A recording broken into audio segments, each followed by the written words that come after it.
All right, this hits close to home because it's about freedom of speech. Now, we know that there is a massive wave of censorship impacting a lot of us on the various social media platforms. We know that the government's going after TikTok. We also know that currently there is, again, the CEO of Telegram is right now, Pavel Durov is currently being made an example of in France. Why? I don't know. We know that when Russell Brand was kicked off of YouTube and he was still on Rumble, the British government wanted Russell Brand to be deplatformed and demonetized.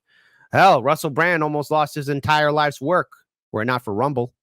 Rumble in the jungle. But now we also are hearing how Brazil, this is Brazil, is going after X, formerly known as Twitter. I would call it Phoenix, but then again, that's just me. Put me in the name game, coach. I'm ready. But censorship is getting out of hand. And look, I want to pull up this video from Case Study QB. Apologies, folks. My goodness. This is where Glenn Greenwald shows up on Fox News to discuss free speech under global threat online. So I named some examples. And by the way, folks, again, we know even here in the good old USA, there's a massive wave of censorship. When I say keep your heads on a swivel, I mean it. So let's go ahead and play this video. Misinformation and disinformation has infiltrated information streams in our country. I fully expect and would require that leaders in that sector cooperate and work with us who are concerned about national security, concerned about upholding and protecting our democracy. She was definitely reading that. Joining us now, Glenn Greenwald, Pulitzer Prize winning independent journalist. Glenn. By the way, that's one of my fears of a Kamala Harris administration. I'm just going to say something here. I need to take this video down here for a second. When me and Daniel started Hard Lens Media, you know, wide-eyed, enthusiastic, ever hopeful, you know, we weren't really prepared for just how crazy things would get. And again, we started Hard Lens Media under the Trump administration, okay? And, you know, we had our moments here and there where, you know, there was, oh, will this get us demonetized or deplatformed? But the wave of censorship and all of our fights happened after Biden was elected into office. Since then, Hard Lens Media has really dealt with the wave of censorship numerous times. All this happening under Joe 30330. And my fear is if Kamala does get elected, I don't know if we're going to still be here on YouTube or not, man. That's my fear. That is. I think Kamala is more of a bigger threat to us online for social media than everything else. So there you go. Also, Stephen Patterson, you wrote $5. Thank you so much for your generosity. I'm glad you continue to fight the good fight, Kit. Voices like yours are needed in independent media. Salute, comrade. Well, thank you for your support. We do appreciate it. But then again, too, who knows how long we'll be around? Because let's face it, many platforms like Rumble, Odyssey are under attack. You got those who want to silence and suppress people. I mean, look, you even have people, you know, who are on board with deplatforming and using cancel culture too. And I think it'll intensify under Kamala Harris. Always wonderful to see you. How alarmed should Americans be about this obvious move to limit and maybe even ban certain types of speech worldwide? Extremely. I mean, the whole idea of the internet, at the advent of the internet, was that we were finally going to have a technology, this innovative tool that would emancipate citizens around the world from not being able to be censored or surveilled by centralized corporate and state power. And that was a promise kept until really you can trace it to 2016 and the dual traumas to Western liberalism of the UK voting against what they were told to do by leaving the EU with Brexit. And then just 3 months later, Hillary Clinton's loss to Donald Trump, and Western elites began to conclude, we cannot allow a free internet. We can't allow free speech and people to organize freely, because when they do, we can't control their behaviors any longer. We can't control how they vote or how they think. And they set upon a path, and I'm not talking about people in the bad countries, the tyrannical countries, but in the democratic world that we're taught to trust and revere, they set out on a path to figure out how they could systemically start controlling speech and the flow of information on the internet to ensure that our citizens live in a closed system of propaganda and information that they control. But it's interesting that Kamala Harris is taking. Now, to be clear here, folks, you know, because I do see it in the chat here too. People are talking about Trump censoring people. Yes, under Trump's administration, people got censored and deplatformed too. I think from my perspective, you know, especially us for here for Hardlands Media, I mean, the threat was always there, but I mean, we really got hit hard in 2020. And look, the danger was always there under Trump, and there was a wave of cancel culture and suppression too, and people did get censored.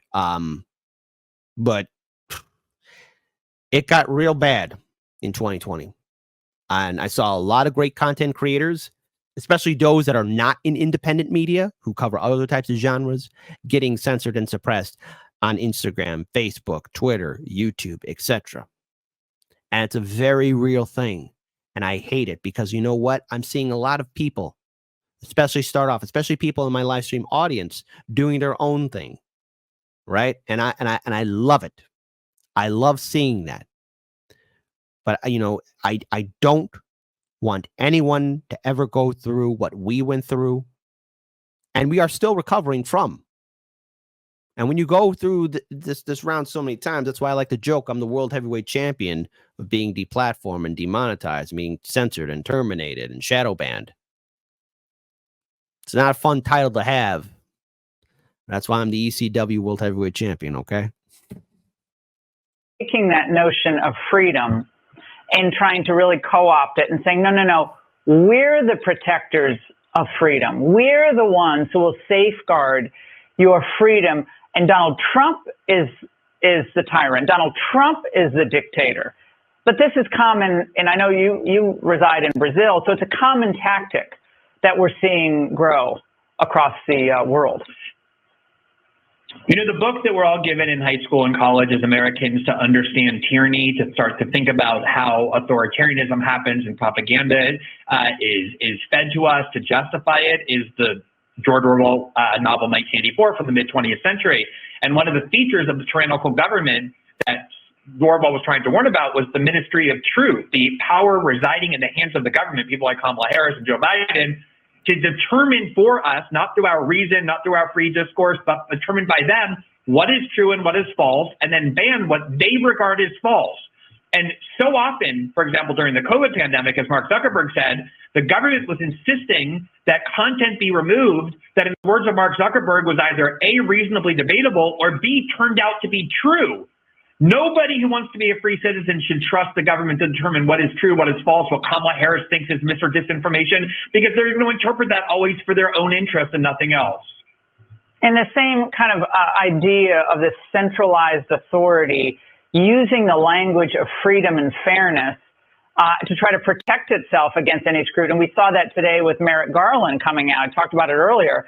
So he comes out and says, well, we would never allow anyone in our ranks to be influenced by politics. And he seemed very indignant, obviously, because Trump is raising them. Now look, Trump ain't no saint, because people did get censored under Trump's administration. I want to be clear on that. Now, this is another issue that needs to be brought up. Should Trump win his election, again, I'm not expecting things to be rosy. No. Should he get reelected in? I'm pretty sure the systems that are in will still remain as they are. But there is that concern of, well, okay, Trump's back in, and there's going to be a whole big shift in the power dynamic. And who knows how the Senate and House elections will play out too. But I do remember under his time, there was an attempt to, halt internet speed, internet information, internet accessibility. And it is not a fun thing to witness when both parties like to be petty and go out for revenge, because I've noticed this ongoing trend with Democrats and Republicans. As soon as they get into power, boy, oh boy, are they petty to go after each other. when they have that little juice, that extra push. And we're caught in the middle, which is why, again, I'm just going to throw this out here. I think Roger Meadows said it the best. The internet should be a public utility, should be a public platform. The internet should be free for all. But who knows? I'm being too idealistic. And then sometimes, that blows up in my face. The whole foundation of the Constitution, which he as Attorney General is duty-bound to understand and enforce, is that human beings can't be trusted with that arbitrary power. There is no human being benevolent enough to be trusted with unlimited power, specifically the power to determine truth and falsity, to censor the ideas that we can be held. The whole purpose of our Constitution is to prevent anyone from ever getting that power, precisely because even the most benevolent people, let alone Merrick Garland, can't be trusted to exercise that power neutrally or responsibly. The more indignant they are, the more you have to look under the rocks around them. Glenn, wonderful to see you. Thanks so much. Now I want to pull up this article here. This is from RT, just a trigger to liberals. But the case against CEO Telegram messaging app Pavel Durov is an example of a battle being waged against cybercrime waged by the French authorities. Paris prosecutor Laura Becot has said. I think I said her name wrong. I apologize. Durov was arrested after landing in Paris in late August and charged with multiple offenses ranging from refusal to cooperate with authorities to administrating an online platform allegedly used by organized crime for illegal conduct, such as, again, hurting people who are not of age. Again, also abuse. The Russian tech entrepreneur who has also a French, UAE, and St. Kitts and Nevis citizenship was later released on, $5.5 million bond bail. The 39-year-old billionaire is banned from leaving the country while the case is ongoing.